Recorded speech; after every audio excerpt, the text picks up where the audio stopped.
I'm Mehran Khalili. We are DiEM25, a radical political movement for Europe. And today we're going to look at what happens when you challenge the pro-Israel establishment in Germany. This is a topic we've looked at several times before, but never quite like this. Melanie Schweizer, a candidate who's running with our party MERA25 in Germany in the forthcoming election, is campaigning on a platform firmly against the genocide that's happening in Gaza. She has been attacked by BILD, Germany's biggest daily newspaper, a couple of weeks ago, and is suffering, unfortunately, the consequences for it. So it's a rather terrifying and awful case study of what can happen when you speak up.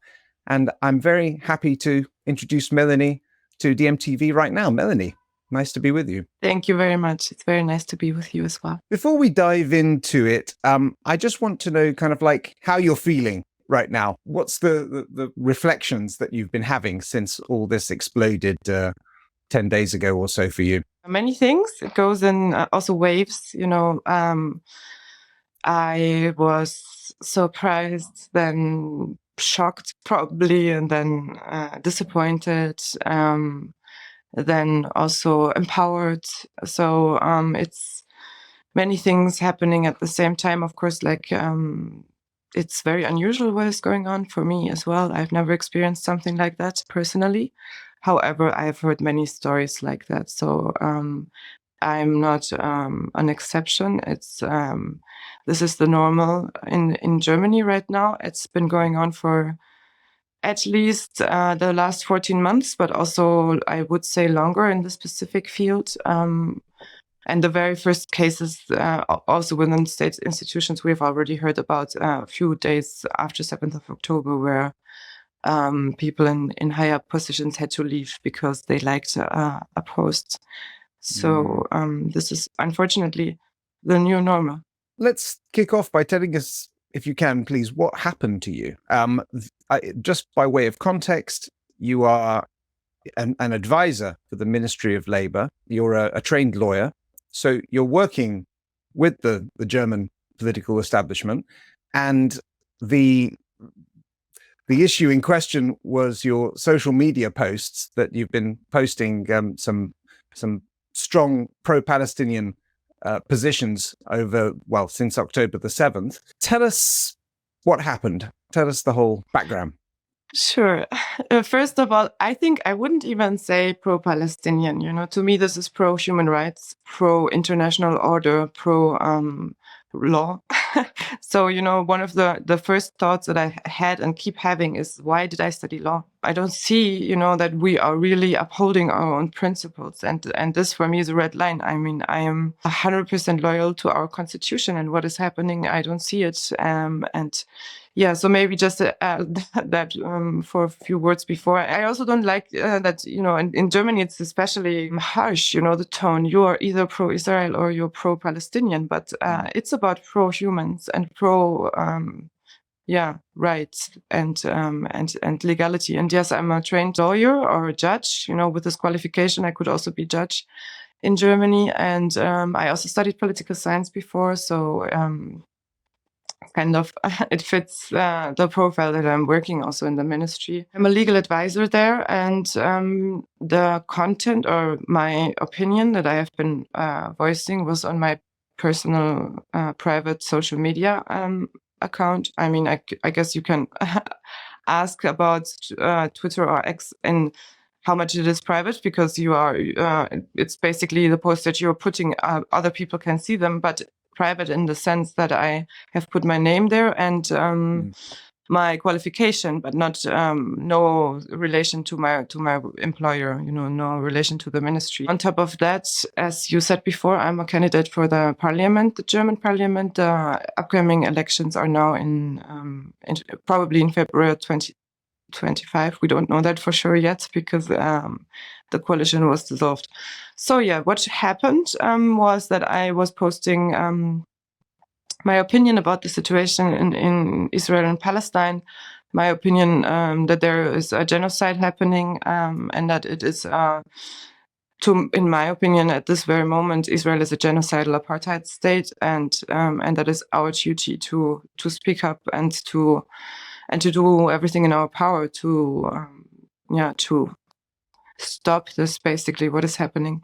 And what then happened was that, of course, a lot of people on X were outraged by this, and then they made a research, I guess, about my name, because I guess it was offending to them that I am a lawyer, a trained lawyer, and that I am. So I think, and this is what I've seen many times before. So it's the deconstruction of a person and the work with fear. So intimidation, So they were first saying, "You are not a real lawyer. What is this? Like, you should get your probation taken from you." And then they were going on other social networks like LinkedIn, where I also have a profile. Who are these people? Are they just randoms, or was it influential Twitter users, X users? Who were they? I don't really know myself, honestly. So this one person who basically did the job in the end,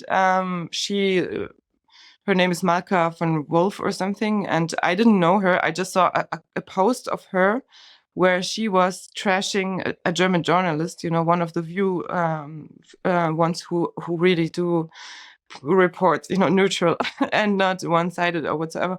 And I jumped in there and was saying, like, stop this witch hunt. You have no arguments. You just defame him. Like, you're just insulting. That's what they do, because there's no argument. So they use buzzwords. And the most usual one now, unfortunately, is anti-Semitism, which is so dangerous because there is anti-Semitism in Germany a lot. But with this usage and instrumentalization, it loses its very important signification. And so anyways, I was jumping in to defend this journalist, and this kind of, with this, I guess I provoked, the nest of the beast, so to say. We say that in German. And then and that was her go-to. We didn't know each other before. And, it's like you get things thrown at you in the timeline, so total strangers. And there are other more known people that I disagree with, and I said that, Volker Beck, for example, who is the chair of the German-Israeli association, and is constantly saying things that are really not in line with international law, and just not even speaking about dignity of humanity or humans. Anyways, and then there are a few others. So there are some people that are very vocal and very aggressive in their actions in the discourse on social media, and you basically know when you disagree with them, they will then go, do a research on you, call your employer, call the BILD, and so I think this is it's a strategic move, and the aim behind it is intimidation and to make the people silent. That's what it is. Because if we had a real discussion about everything that's going on, it's then you notice really, like, very quickly that there are no arguments behind this, because there is no argument for killing children. It is just, there is no, it's no self-defense, of course. By way of context, for people out there listening who may not know, Germany is Israel's largest arms supplier after America. Germany obviously has its complicated past, to put it lightly, but as a result of that and other factors, including its slavish support of the US position, it has a pretty spotty record when it comes to freedom of speech around this specific issue. Since October the 7th, and we've covered this often on the MTV, we've seen many pro-Palestinian, well, let's say pro-human rights, as you say, Melanie, protests shut down. They've, I think, also tweaked their anti-Semitism laws quite recently. So if I understand it, if I go into a public street in Munich now and I shout from the river to the sea, Palestine will be free, I can be fined and imprisoned. So that is the environment that activists have been putting up with since October the 7th, 2023. So with that context in mind, you were just talking about the somewhat coordinated campaign. So basically they found out where you were working, that you were an advisor to the Ministry of Labour. And then you're suggesting that they pitched BILD to amplify their their attack against you. Please go on. Yeah, exactly. I mean, it's the playbook that we have seen now many, many times. But they were going to my employer immediately. And what is really shocking, though, is that my employer made a press statement immediately as well, without consulting me, not asking me about their research or whatsoever that is, so, and they would just jump on the train and amplify once more what apparently I am, and yeah, this is the climate of, I think, fear and cowardice. Hannah and me were talking about, Hannah especially, in when we had this interview with Owen, that there, James, and we yeah. see this constantly. We here in Germany, we see it every day, and it's every day a new issue. So yesterday there was an article in the German, actually not BILD, the Tagesschau, the biggest neutral state newspaper, that was saying huge scandal. There's anti-Semitism on a Christmas market in Darmstadt because they had hearts. They were selling hearts where it says "never again" for anyone, and now they are writing that the police is investigating, that the evangelical church is apologizing, and that this is insane anti-Semitism on the Christmas market. And there's no discussion in the content about this. Like, where are we? It's so strange. And what you were saying, freedom of speech and everything. Yeah, I mean, this is so dangerous, what is happening here now at the moment, because we are stripped of our rights, and this has become a normal. And I mean, I've been going to demonstrations for the last 14 months and before. I've been 2 years ago at the Nakba demonstrations in Berlin that were banned to support, because with legal knowledge, it's also helpful. And it's very strange that we would support demonstrations. And there's so many things. I am sorry, I hope this is not too confusing to say about this, but just about what you mentioned, from the river to the sea, the sentence where we could get arrested now and fined for sure is this. I just made a post about this morning. This is such a moral bankruptcy declaration. I mean, a people that are de facto imprisoned and illegally occupied by the International Court of Justice, just released a few months ago their advisory opinion stating that this is illegal, and it has been illegal for the last 56 years. And these very people in Germany are not allowed to ask for their freedom. I mean, what? This is just insane. And this, at the very same time, people on demonstrations with Israeli flags, they are allowed to call out from the river to the sea. The Israeli flag is the only thing you will see, which that in the context really means erasure, of the Palestinians, because they are not, when Palestinians call for you will be free or freedom, you will see that has a context, because they are imprisoned. But Israelis are not imprisoned. They are the oppressors. And that's also a really disappointing fact about Germany. Why do you side with the oppressors and not with the oppressed, And this is not the only issue and the first one. Why do you always go with the oppressors? Well, I'm sure that for people coming at this for the first time, they might, it sounds unbelievable, the climate that you're describing. It sounds like something from movies depicting historical events from a long time ago. I mean, I live in Athens, and the atmosphere here on the street is that, Germany, they've really got their act together, and they really understand how to run a country. And I think the presumption must be here that there is freedom of speech, and at least you can debate these things. But you really can't. Another example of this, just to add to what you were saying, is that the Palestine Congress in April of this year, that was organized by several, including Jewish pro-Palestinian groups, and as well as us, the M25, and that got shut down, banned. They came in with their police and cut the live stream and threw everybody out. And they even banned our own Yanis Varoufakis from attending the conference via Zoom. Good luck with that. Anyway, so just to bring it back to your specific case, so that we get all the details here. So the BILD article that we're talking about, and BILD, again, is the biggest daily newspaper in Germany. It's had quite a few scandals of its own. It's responsible for stoking a lot of fear, a lot of division. In 2021, there was a sexual misconduct and bullying scandal and a cover-up within its own offices. They had to fire their editor-in-chief.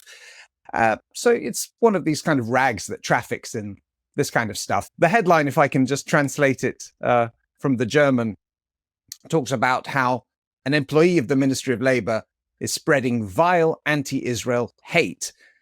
The article says that by day you're a ministry advisor, but by night you're an anti-Israel activist, and that hate has finally reached the offices of the ministry, etc., etc. So, yes. Sorry, I have to laugh about this. This is just so ridiculous. And I just want to add this. The biggest demagogue German newspaper, because it's not a normal one. They have been doing hate and persecution for decades, and they have been responsible, actually, direct or indirect, in violence cases in Germany. There have been people shot because of articles they have released, Rudi Dutschke, for example, where they had made a huge campaign, defamation campaign. But sorry, I didn't want to interrupt you. No, go on. I want to understand, if I can, when that article came out, how did that those attacks on you ramp up? Was there a change at all, a before and after, when the article came out and suddenly your case hit the mainstream? Did it go offline as well as online? Tell us. I want to add something from before I forget it. But when you were saying about the situation in Germany and the freedom of speech and the Congress, and that Jewish people also organized it, one of the I think most memorable incidents here in Berlin, especially, has been that Iris Heftes, she is Jewish herself. She has been arrested in the first couple of days or weeks because she was walking with a sign that said Jews against genocide. And this tells you everything about what is going on here. It's not about the protection of Jewish life. It's about the protection of the establishment and of power structures and of money, basically, I think, in the end also, and it's nothing about that. It's about protecting Jewish people, because they are not doing that. They are persecuting them. Like the Sparkasse, they shut down the account of the Jewish Voice for Peace in Berlin. I mean, they have accounts for the AfD, like an open an open Holocaust denying or smithering party in Germany. So this is just full on crazy. And about me and the article. So, it came out, I was actually surprised because it was so badly written. I mean, I really expected at least, something. I think it was some sort of an intern that did it. If I look at their photo, they look about 3 years old, and they just sort of put it out there, Exactly. And I have heard this.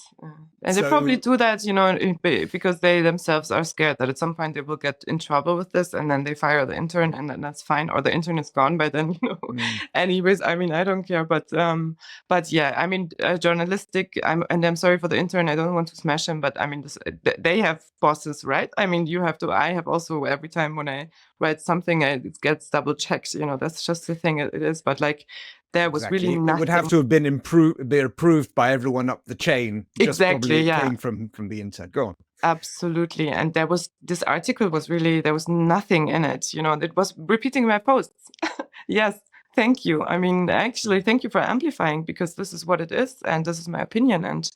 And about BILD, I don't know if you know, but at the moment there weren't press releases and newspaper articles that BILD is directly profiting from land theft and apartheid in the West Bank. So Axel Springer, I mean, not BILD, I'm sorry, but Axel Springer is they have another company that's called Yad 2, and they are operating in the occupied territories of Palestine. And there has been a complaint, an official one, under this relatively new German legislation, a due diligence act in supply chains, where you have to make sure, as a big German company, which Axel Springer is, that you are adhering to human rights and environmental protection. And there is significant reasoning that they are not, because it is illegally occupied. We all know that, and they are putting listings out so that people can buy property there. And then, of course, they would go after me in this way, because this is their business model. This is their income. I'm one of the outspoken people in Germany, which at the moment there are not so many, because precisely what they are doing with them, intimidating. And so much of this is under the radar. Now with me, it was in the open and everyone can see. And that, of course, it gave me some additional hate, but actually it gave me also a wave of solidarity and support. And I mean, hundreds, I don't know, if not thousands of people have written me, private messages and saying, thank you so much for doing this.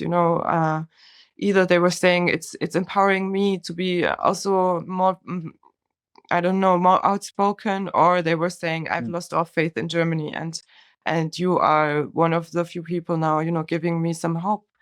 I mean, what situation is this for people with migration backgrounds here? This is so ugly what is happening since 1 year, from the highest politicians that are taking them, rhetorically hostage with what have some done. And this happens here all the time, that they are saying, yeah, now all the Muslims have to show or have to condemn, this is absurd. You would never say, all the Christians now have to condemn that this one Christian racist guy was going in Halle. I think in Halle it was trying to make a massacre in a synagogue, and now they're saying anti-Semitism is imported. This is so ridiculous. I mean, seriously, we are the country of the Holocaust, of the most horrible atrocities in recent history against Jewish people, and then you are saying this is now imported.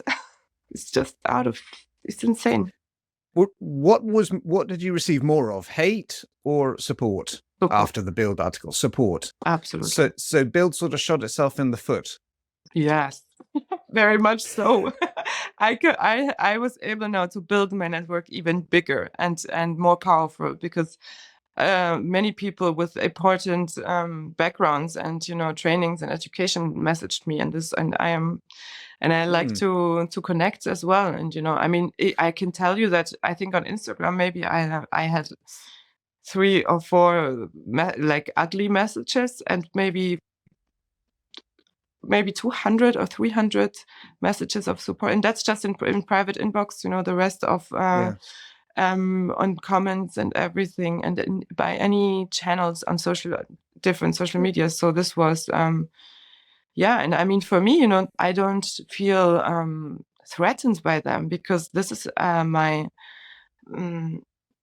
my legal opinion as well as my opinion personally, and what they are saying is so ridiculous to me. I don't even want to go into talking about it with them, because I just see it as so weak. There was not one argument like on the base of their accusations. Well, on one level, it's an ad hominem attack. On another level, it's just using this trope of anti-Semitism to shut down debate. So they never engage with anything that's put out there. It's not your proof points against my proof points. It's just a discussion that is like shouting and accusations of bigotry. Tell me, though, from the point of view of your employer, if you can, like, I believe that they have initiated some kind. I mean, the BILD article says it, that they had a quote from the ministry that said that we've taken note of the employees' statements with great dismay. These private statements in no way reflect the ministry views, and that we're currently reviewing the possibility of disciplinary action. So, how was that? The morning after that article came out, what was the atmosphere for you in the ministry? Did they take you to one side and give you a stern talking to? What's happened at that level? So lucky me, I'm on end of the year holidays and leave. So that was apart from that, that had been planned a couple of months ago already, because I had some holidays over. It was a hectic year with lots of things to do. And I have already been on holidays when the article was published, and I'm still on holidays until the end of the year.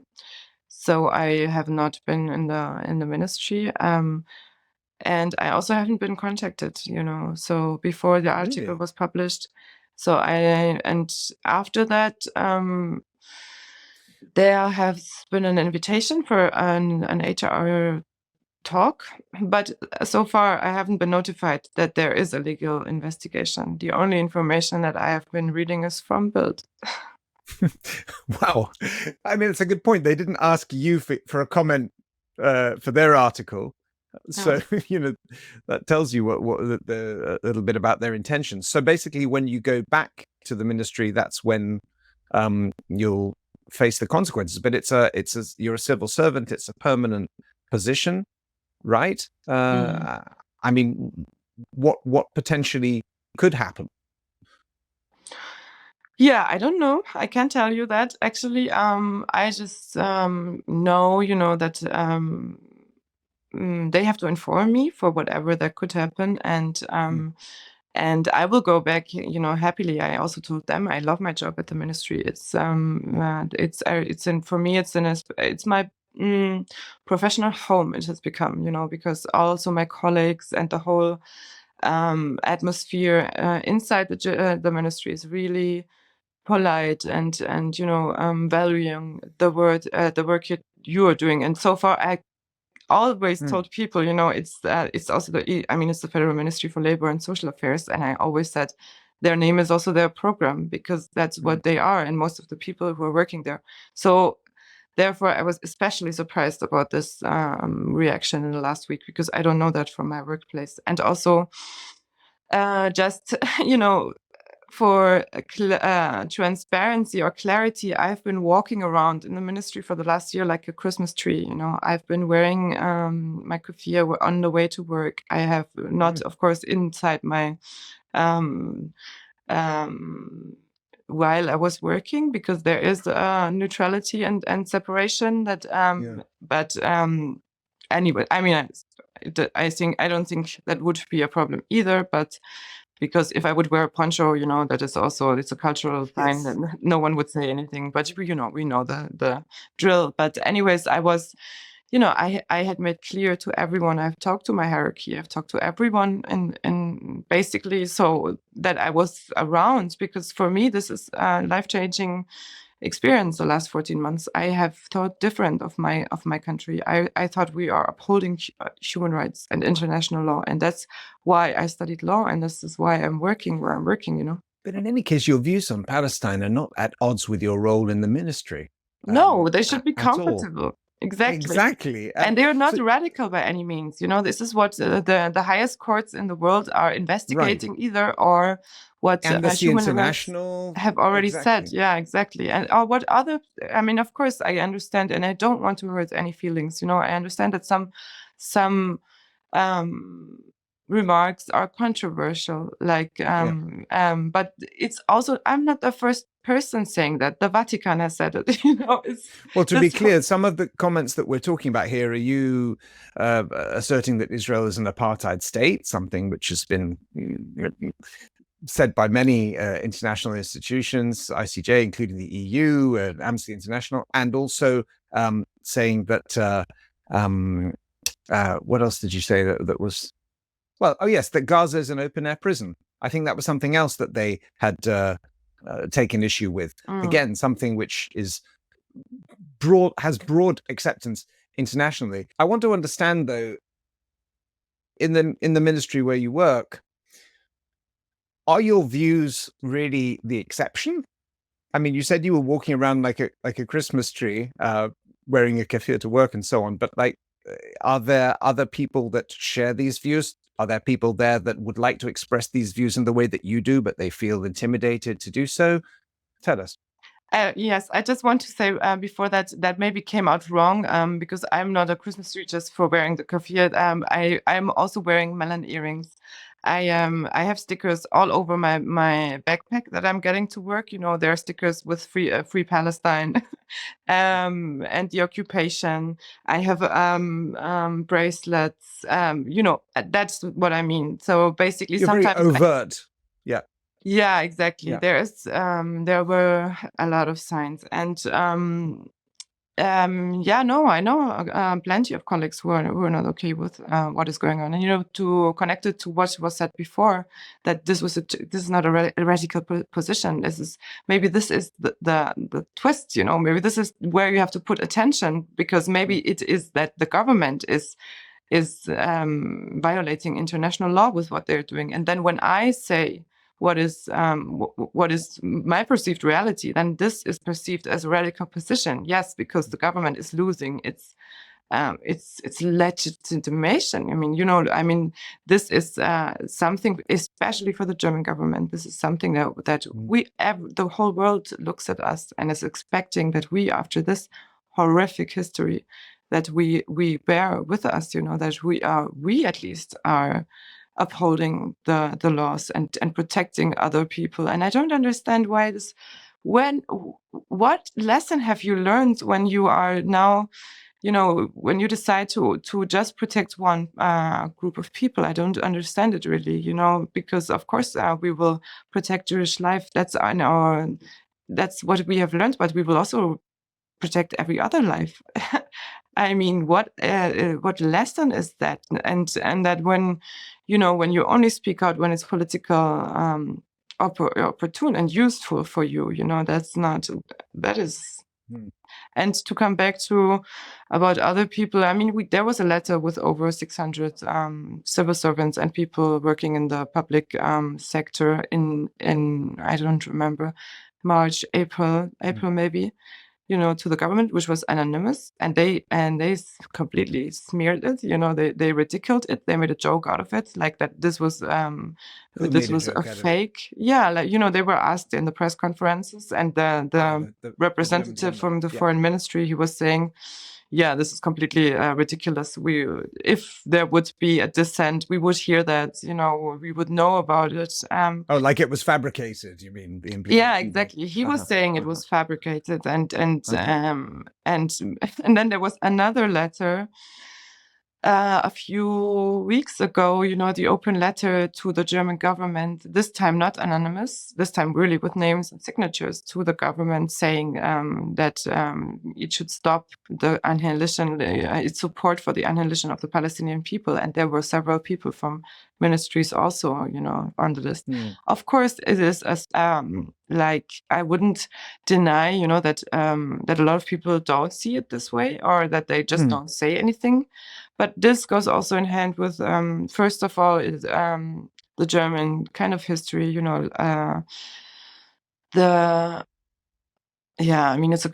this is a whole other maybe conversation, but that we have really never this remembrance culture that we celebrate ourselves so much with is an abstract one. It's not an individual one. People here don't even know what is a genocide. Sometimes when I talk with people about this, they say, yeah, but not enough people have died yet to call it a genocide. And that's so. That shows you that people have no idea what that means, and that we are so, every time Germany is talking about Israel and Palestine, they are basically talking about Germany and about the German history. And that's why then you understand, yes, for them it's a genocide when 6 million are dead, 6 million plus. But this isn't the reality, and Germany is not the only country with a history. Just to add some stats there, in Gaza, 45,000 Palestinians have been killed as of December, with approximately 70% of these fatalities being women and children. This number varies because it's difficult to actually find people under the rubble. Yeah. But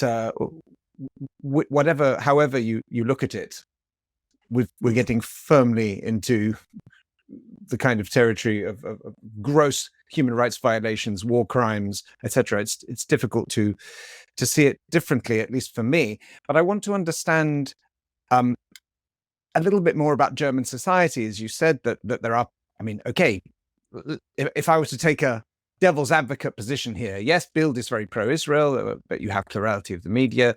That's their view. Of course, they're going to pick and choose, cherry pick their arguments for it. The government has their own view. Yes, there's going to be elections soon. Hopefully, they'll be voted out. You're running as a candidate for MERA25 on a strong position advocating for Palestine, a platform advocating for Palestine. But the issue that I see with this, and tell me what you think, is just the freedom of speech one. Because if you can't have those kinds of conversations, and people don't feel open, that they can actually openly advocate for what they believe, it's a very, very dangerous and dark time. If I look at some polling data, and I'd also like your comment on this, I think that according to, it depends which poll you look at, but that public opinion is kind of split. I mean, there's a YouGov poll from the middle of 2024 that said that 17% of Germans sympathize more with the Israeli side, 15% with the Palestinian side, 26% with both equally, but then there's 43% which are unsure, who are unsure. So we could look at them perhaps as persuadables. Does that tally with your feeling on the ground? Yes, I think so. And I think, what we are seeing at the moment, and I think that's clear to me since a long time, that Palestine is one issue and the genocide that is going on there. But then it's also, it's becoming our issue because we are losing our freedoms. And that's also something that I am saying, I will not step down. I will not stop advocating my constitutional rights. They're mine. And I will use them. And, and then, and whatever it takes, maybe the rest has to learn what means democracy and freedom of speech, And when it comes to how people's, I mean, I don't know. I cannot speak for the majority of the Germans or for all of them. I just can tell about my experience in my surroundings. I think that a big problem is the German media. Actually, they are feeding one-sided news, very subtle, very subtle in between the lines, so that it's not very noticeable that there's one side very much favored and supported, by the media and not just by the government. So they are using. And this happened also in many other countries, like in the US. I know in New York Times it happened. They had a language guidelines, where they basically were saying, you are, as a journalist, if you want to publish with us, you have to use these words in relation to Israel and in relation to Hamas. So it was like word lines, So, and you're not allowed to use others. And I mean, what does that do to people? Of course, if I call the 7th of October, and this is what I get now, that people say, yeah, but you have to call it a horrific massacre. And then what the Israelis doing, you call it self-defense. Why is this that one? Like, there is no, and people don't even realize that anymore, that this is complete loss of neutrality. If you, and you don't have to be neutral, I agree. But if you are a news outlet and you say you're neutral, then you have to call the things, as facts and not give them your personal notes to it. And this is what, Israeli, I don't remember who said it, a state official said at the very beginning, if you report neutral about this, I mean, I don't know if it was a Freudian slip or something, but he basically said, if you report neutral about this, they will be on the side of the others. And yes, because this is, what we are seeing in the last 14 months is just a complete erasure of humanity, of human rights, of morality, of justice. It will stain, it will leave a stain on our collective consciousness, as so many have said before, and it gives people nightmares. I'm talking to so many people that are crying every day that don't know how to move on. I mean, it really is a human tragedy, but in the sense of what is being done to us, to them, but also to us, to be forced to watch this violence day after day, and then being gaslit by our government and media and told that what is happening is not happening while we see it, on our phones with the social media. Well, exactly. You just touched on something I wanted to ask there, because unlike perhaps maybe 5 years ago, 10 years ago, we're seeing all this. We're seeing all this in real time. Every day there are things on my timeline that I can't bear to watch. I I honestly find myself, I'm not proud to say it, but I find myself sometimes just sort of putting my eyes down, because I know that it's going to sit in my mind, and I'm not going to think clearly about the whole thing anymore. It's some of the worst images I've ever seen have happened since October the 7th, 2023. The other side would argue, well, it's a war and horrible things happen in war, etc. But if you look at the images and the video and the stories, it's just unbelievable, from doctors, from families, from kids.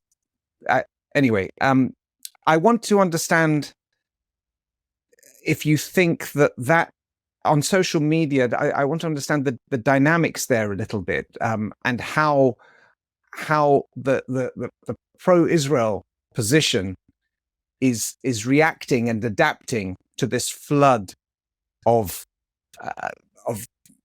clearly evidence, video footage, photos, testimony, constantly, every day. How are they adapting to that in order to advance their position, and what needs to be done perhaps to counteract their own narrative? Yeah. I just want to come back to that also. Like, the last couple of months, I've seen things that I've never imagined in my life that I would see. And this helplessness that you feel around it, that they are targeting the defenseless. And really, I can't even remember how many. No, sorry. I'm just getting a little bit emotional also, but how many killed children I've seen, and how many cut and children without legs, without arms, and adults, and all around this, and they are just trying to make us to believe that this is right, when it's not. And you had said something similar to that at the beginning.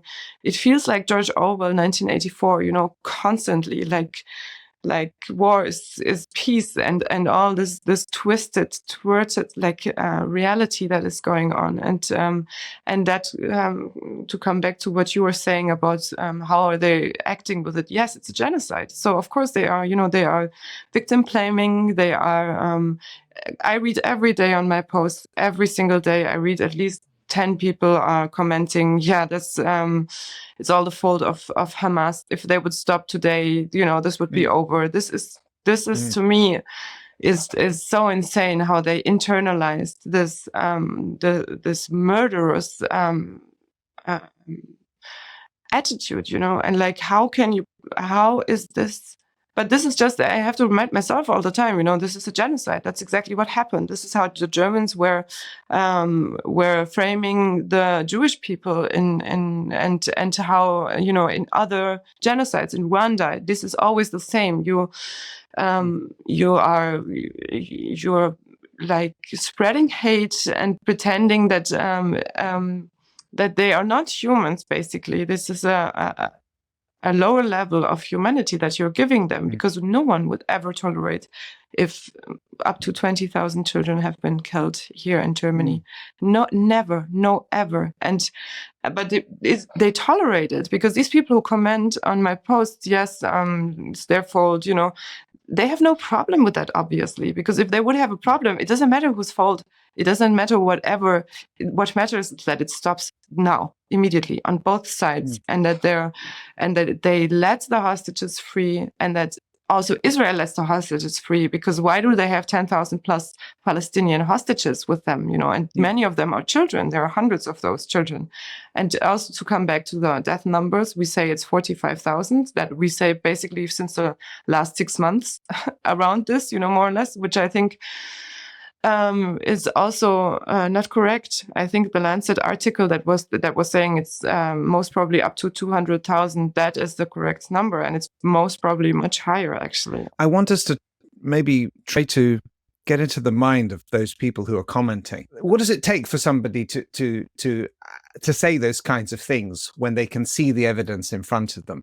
To say that, well, you shouldn't start a war you can't finish, or if they gave the hostages back, all this would be over. or it's all Hamas putting children in ways that they can be targeted. What do you think it takes for a human being to advance those positions? Because to a certain extent, perhaps for Zionist, very pro-Israel Jews, I can understand how their own trauma has been weaponized by this crazy far-right government. I can understand how that can make one blind. That trauma carried through generations can perhaps make one blind to the realities of today.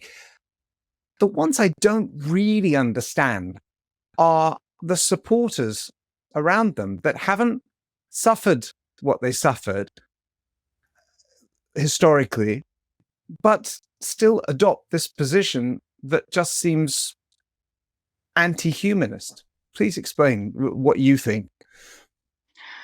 I think what it takes is to go to Palestine, to see the West Bank, see what is done to people there, to see how they are treated like rats and how they are under constant oppression, dehumanizing circumstances, how they're stripped of all rights. Everything is constantly taken away from them. So that's on the one side, I think that would help. And I also understand, and the 7th of October was a re-traumatizing event. That is just what it is. And I understand that for Jewish people, this was a trauma playing out again, and this is very understandable. What is understandable is to then go down that road, and see why is this happening, and not play this good and bad, thing. And that's, I think, what in Germany, what I can observe is happening a lot. And I think mostly speak about the German society because I'm part of it. In my opinion, they are, because they are so guilt driven and full and shame, I mean, I personally grew up with shame. When I went abroad the first time outside of Europe, I was expecting that people would confront me with the German history, I was, or be, mistrustful or something, but it was the contrary. They were super nice and super friendly. And I was actually shocked by that. I expected that someone would, because we have been learning about this our whole time since I am a child. I know about the German history and I'm ashamed about it. And I wish it would. Sorry. It looks like I'm really just emotional today, but it's also just You've so been through unfair, a lot, because Melanie, I well, wish it wouldn't have happened, but it did. And so now use this, just the same one to do this to other people. And it's not a comparison. It's about violence and structural state violence and just to use this. What we have been doing is so sadistic and a game, a game to play people against each other, like play them out. And I think this is why I say it's psychological, because this is a belief system, and you cannot run against a belief system with facts. Never. You cannot. This is a game you will not win, because they believe it's their inner belief system that that we, the Jewish people, I mean, of course, and they were back then, and we were the perpetrators. They were the victims, and they still are in the history. But that now the Palestinians are the perpetrators, and the Jewish people are the victims, and this is just not what is going on at the moment. Yes, I mean, on 7th of October, yes, but we are not. Time doesn't start there, and it doesn't end there. Exactly. And now we are 14 months into slaughter. I mean, really human life slaughter, and yeah, but I think it's just going to be hard to change people's hearts and minds when they are being constantly fed with disinformation by the highest institutions, by state government and by media.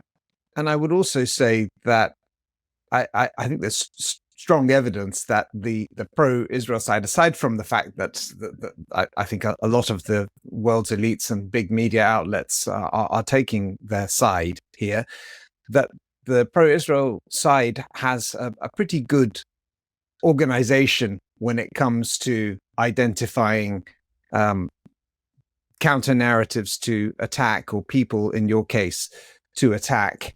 I mean, historically, I know that the state of Israel has been very good at this. I can remember this was 14 years ago or so. There was this software called Give Israel Your Support. And it was very clever. This was back in the time of, before social media really took off, that they would identify anything that any blog posts or things that went against the Zionist narrative, and they would send a message out to anybody that downloaded this application, Give Israel Your Support. They would get a message saying, quickly, go to that blog, and here's a pre-prepared message. Cut and paste this into the comments of that blog so that we can give the impression that actually this person is writing whatever against Israel or anti-Semitic or things like this. And so you can imagine that was like in 2009, 2010. Things have really, really advanced a lot since then. And at some level, I do understand it. They have a hard task ahead of them, convincing the world that what they're doing here to the Palestinians, this decades-long occupation, and now this genocide, is acceptable. So I would like your comment on that, if you've noticed anything there in terms of really coordinated work against you to attack your narrative and your person. Yeah, so my first thought was when you were saying, I mean, I agree. I think there is a good, a real structure behind it, and a lot of money also. That money is also. But now when I'm saying that, I also have to say, in Germany probably this would already be a conspiracy theory, but and feeding into anti-Semitic. Except we're talking about the right-wing Israeli government. We're not talking about Jews. Exactly. Because but many Jews believe what we're saying. So that's the crazy part. But go on. I just want to make that distinction before we go down that road. Yeah. And thank you for making that distinction. But this is the climate that we are sitting in here, because I think we really don't know in Germany what is Semitism, anti-Semitism, and also who are Semites, and what is anti-Semitism, and with the German government has made it clear, that we are using the IRA definition, and by that they do that, the International Holocaust Remembrance Alliance. Exactly. Thank you. Yes. And by that, and a lot of Jewish people are really, really suspicious on that. They are, because they're saying it's anti-Semite in some extent, because if you equalize us with the state of Israel, this is stripping our individuality away, and much so. I mean, I that's what I've been told, but I see it that way. Like, I wouldn't want to be put into a box. As a human, I have my own way of deciding and who I'm giving my loyalty to and who not. And so I think for sure this has been, because Zionism is an ideology that is growing, and it's been around for a long time. I think 1800s, the end of 1800s, right? So by Herzl it was designed, it was worked out with the English Empire back then, and of course there's this has just long roots, and it is like any other ideology or movement. It is well rooted, and I think that is something that the Palestinians do not have, because they are not a movement; they are people, and of course they are trying to break free and to get their freedoms and their dignity and right to self-determination, but they are. they're not, I mean, at least what I can see and what I can also see in Germany, it's not the same level. They don't have the same structures. They don't have the same financial background, support. Absolutely. And if they're debanking people that support Palestine, you can only imagine that itself, I mean, is a monumental task, just being able to have a bank account to be able to raise funds for that cause. Absolutely. So. And, how many people have lost their jobs because of talking about human rights in Palestine? I don't know of one single person in the last 14 months who lost their job because they were advocating for genocide, but there have been hundreds of people in Germany who were losing their jobs. Jewish people also. I mean, Udi Raz was losing his job in the museum for saying that this is up in the Jewish museum for saying this is an apartheid state of Israel. We haven't interviewed him as well, I should say, and also Iris Hefetz that you referenced at the beginning of this conversation, Jewish activists who are speaking very prominently against what's happening, against what Israel's government is doing. Gosh, I suppose as we close, Melanie, I would like to ask you, I mean, despite all this, the personal cost of this to you, which absolutely pales in comparison to what's happening in Palestine. I'm not making any kind of equivalence there, but clearly it's been quite dramatic, and we'll see where it goes.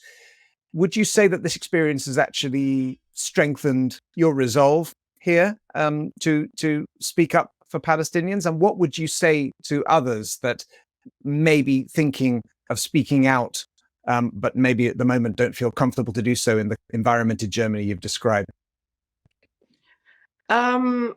So for me, this is absolutely a must to speak out. This is everything else would be a lie to my life and a lie to everything that I've done in my life so far. And I just I think everyone should speak out.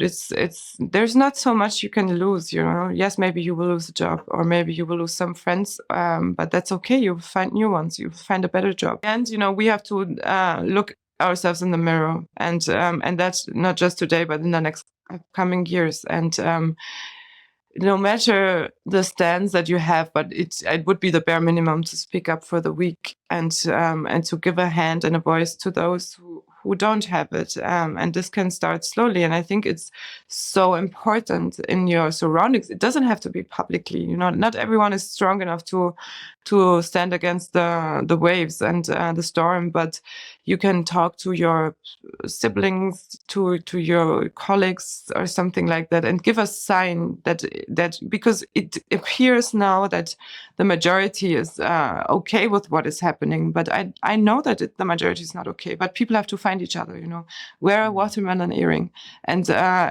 show to others that you are not okay, and then you can start building your network. We will need this because we are facing the most right-wing government in Germany, also in the EU, in Europe. The racists and extremists are taking over, and that is from the right and not from any other groups that they usually like to frame it and say it. Well, and something else you could do out there if you're in Germany is give MERA25 your support. At the moment, MERA25 is our political party in Germany. Melanie here is standing as a candidate. There will be elections in Germany, I think in February or March, right? And at the moment, MERA25 is collecting signatures to be able to be on the ballot. Melanie, could you just tell us a little bit more about that process and what you might need from people watching who are in Germany who would like to support? Yes, thank you for mentioning that. Of course, I mean, this is now, this is the way I have decided to move forward, because I have been on the streets for 14 months. I've tried everything in my surroundings, and I realized now it's time to actively take part. And with MERA25, I just found an amazing party that I'm so happy that I was able to find it, which is, it's founded on the base of DiEM25, right? The movement and just these values that we have in common, the freedom and freedom of movement, dignity, and a more social and just agenda. And We have some amazing candidates in each state that we are running, and we are trying to make it to all states. But of course, the upcoming now very, very soon elections have surprised us, and now we need a double effort. And we need, if you can, it would be amazing to go on the homepage, MERA25, and then see there the state that you're living in,